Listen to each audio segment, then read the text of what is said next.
And let's head over right now to CTV's Maya Johnson, who is in Ahuntsic-Cartierville tonight, which is a riding that was held at dissolution by the Global Affairs Minister, Melanie Joly. Maya.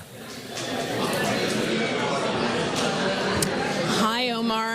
There's certainly a lot of activity here in the borough, in the riding office of Melanie Joly here in Ahuntsic-Cartierville. You can see lots of supporters, volunteers behind me watching the results come in on a screen that's being projected on the wall to my right. And we have Melanie Joly, the outgoing Minister of Foreign Affairs, with us right now. Thank you, Madame Joly, for joining us. Thank you, thank you. First off, we're starting to see results come in from Atlantic Canada.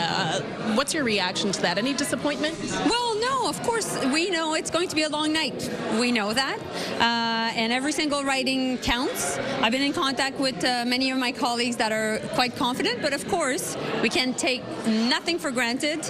And it's the same here in Quebec, and it's the same in Ontario, and it's the same across the country. It will be a very long night, but an exciting one.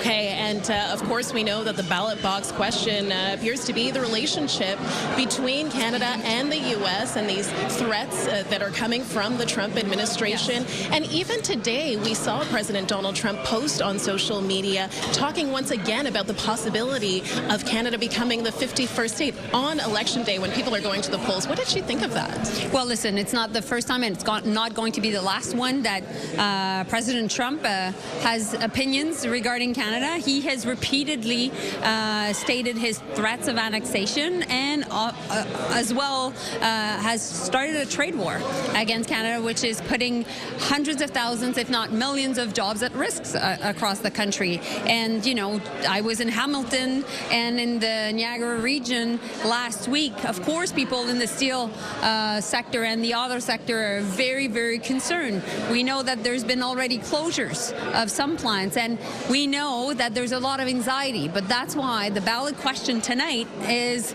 clearly who is the right Prime Minister and who is the right team to handle Trump, to deal with his rhetoric, and the answer is clear. It is Mark Carney and the Liberal team.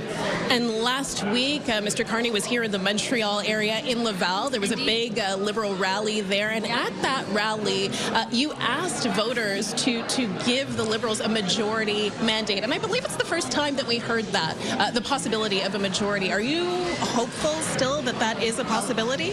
We can never take anything for granted. What is really important is President Trump only respects strength. That's the only thing that that we can really show in the context of negotiations that can be to our advantage. And of course, having a majority government would definitely be extremely helpful. Okay, we'll have to leave it there. Thank you again for your time, Melanie Joly. We appreciate it. Back to you in studio.